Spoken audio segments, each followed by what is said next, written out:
আমারই কাজ। হাই, কে হচ্ছে সবাই? তো আজকে কথা বলবো দেবের খাদান মুভি নিয়ে। দেবের খাদান মুভিটা আমার জন্য কেন মনে হচ্ছে ফ্লপ হয়ে যাবে। খাদান মুভির টিজার তো রিলিজ হয়েছে অলরেডি, সবাই ইতিমধ্যে দেখিয়ে ফেলেছেন। তবে আমি কেন জানি পার্সোনালি আমি শিওর দিয়ে বলতে পারতেছি খাদান মুভিটা ফ্লপ হয়ে যাবে, মানে এক ধরনের ধরা খেয়ে যাবে ব্যবসার দিক দিয়ে।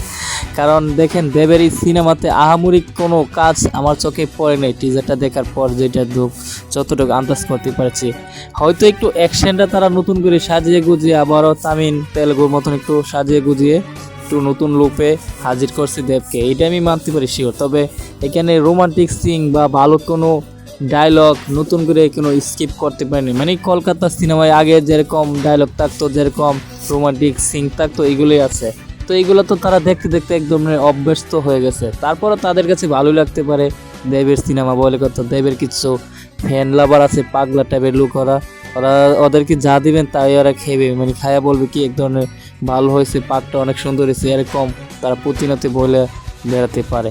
তবে যাই হোক, দেবের সিনেমা কেমন ব্যবসা করবে এটা সিনেমাটা রিলিজ হওয়ার পর বুঝতে পারবো।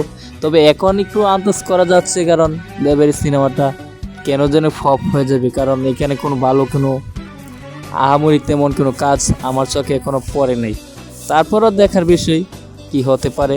এখন কথা হচ্ছে ভাই, শাকিব খানের তুফান সিনেমাটা যখন কলকাতায় মুক্তি পেয়েছিল তখন কিন্তু কলকাতার কিছু ইউটিউবাররা যা খুশি তা মন মতনে প্রতিনিয়ত বই লেগেছে। বিশেষ করে অরত্ব, সে কিন্তু একটু বেশি পাগলামি করছে, কাওয়া বিরিয়ানি বলে কিন্তু অ্যাপ্লাই করছে প্রতি মুহূর্তে মধ্যে তুফান সিনেমাটাকে নিয়ে। সে তুফান সিনেমাটাকে কাওয়া বিরিয়ানি বলে অপমান করছে প্রতি মুহূর্তে। তোমাদের দেবের খাদান মুভির টিজার তো অলরেডি মুক্তি পেয়ে গেল, দেখছি যতটুকু ধারণা করতে পারছি খাদান মুভিটা তো এক ধরনের ফ্লপ হয়ে যাবে যখন রিলিজ হওয়ার পর, কারণ খাদান মুভি তো আহামরি কোনো কিছু নাই।